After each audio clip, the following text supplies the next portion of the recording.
Friends, are we living with urinary leakage and urinary incontinence, or we're ready to leave urinary incontinence and urinary leakage? Let's touch this topic of male incontinence. So normally, when men cough, run, jump and laugh, they normally don't leak. But if somebody has undergone a prostate surgery, somebody underwent a prostate cancer surgery and the prostate was completely removed. That means the doctor removed the prostate and joined the bladder to the urinary. Or somebody underwent a prostate surgery by a TURP or by a HoLEP, when the prostate was removed. And thereafter it was expected that the urine will come out freely. And he is leaking urine. He is a man in his 50s, 60s, 70s and 80s. It's a treatable and a curable phenomenon. Sadly, it's underreported and underdiagnosed.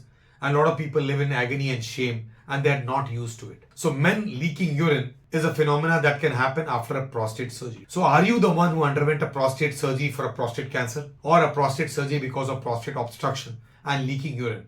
If that is what it is, this is very important attempt for you. Leakage of urine for men where they can't control urine after a prostate surgery is treatable and curable. It is important for us to identify this by examining that are they completely on diapers, are they leaking urine completely, or they can control urine but they cannot control urine till the toilet completely. Some drops leak out and therefore they continue to still wear diapers after 3 months, 6 months, 1 year and the diapers are on. That means post a prostate cancer surgery where the prostate cancer was completely removed, if you still continue to leak urine, it's time to get cured. In other words, there is a sphincter mechanism or a control mechanism which has got weakened.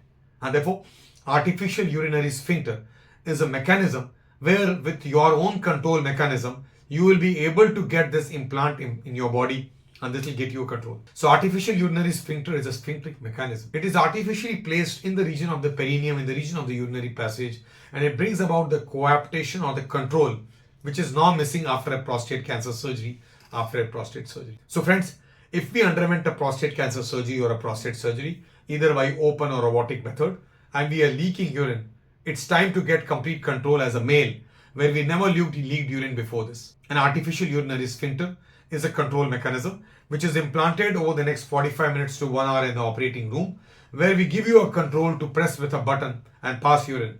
Leaving it, the urine gets completely emptied and thereafter you are completely dry. You don't need diapers anymore. So all men across the country and the world who are living with diapers after a prostate surgery, this is a wake-up call. Artificial urinary sphincter gets you a control where you're dry again and dry completely and dry forever. Thank you very much.